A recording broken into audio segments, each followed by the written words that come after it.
थोडं बागकाम केलं आणि बघा आजूबाजूनं पक्ष्यांचा किती छान आवाज येत आहे.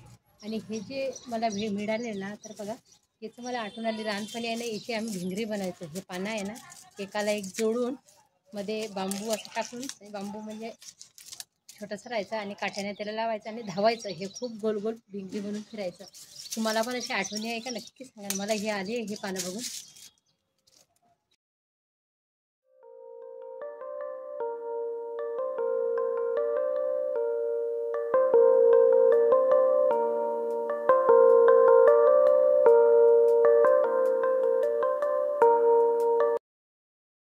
आणि सकाळी सकाळी अशी माझी दिनचर्या होती. आज झाडामध्ये बागकामामध्ये खूप माझा टाईम गेला. मला असे जे छंद आहे ना, ते कामं केल्याशिवाय मला करमत नाही. माझं सकाळी बागकामाचं काम असते आणि दुपारी मी शिवणाचं करत असते, पण आज शिवणाचं काही झालं नाही.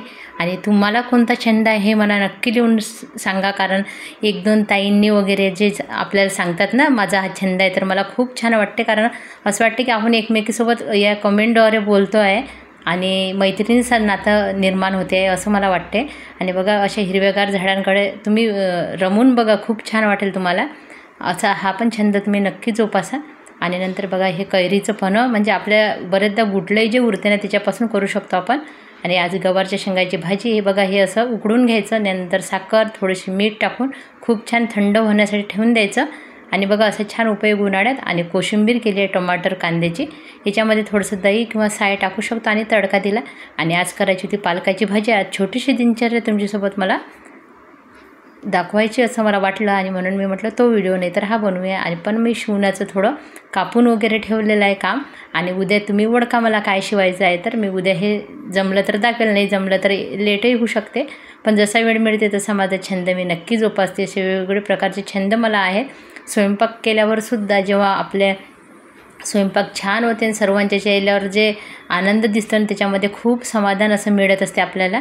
कोणी थोडंसंही म्हटलं आज भाजी खूप छान झाली किंवा आज कोशिंबीर छान झाली, तर उद्या अजून आपल्याला करण्याचा उत्साह येत असते. म्हणून आपल्या घरातल्या गृहिणीला खरंच चांगलं झालं तर नक्कीच तिची म्हणजे वाहवा करा किंवा तारीफ करा, कारण तिला पण खूप मेहनत ह्या सर्व गोष्टीला दिवसभर लागत असते. आणि त्याच्यातून जे कोणी छंद जोपासत असताना ते खरंच खूप आनंदी राहतात, कारण ते आपल्या कामासोबत आपलं आवडीचं कामसुद्धा करतात.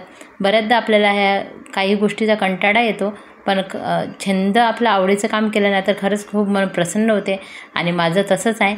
तुम्हाला कोणता कोणता छंद आहे हे नक्की लिहून सांगा. आणि तुम्ही कमेंट केली ना मला खूप बरं वाटते. धन्यवाद.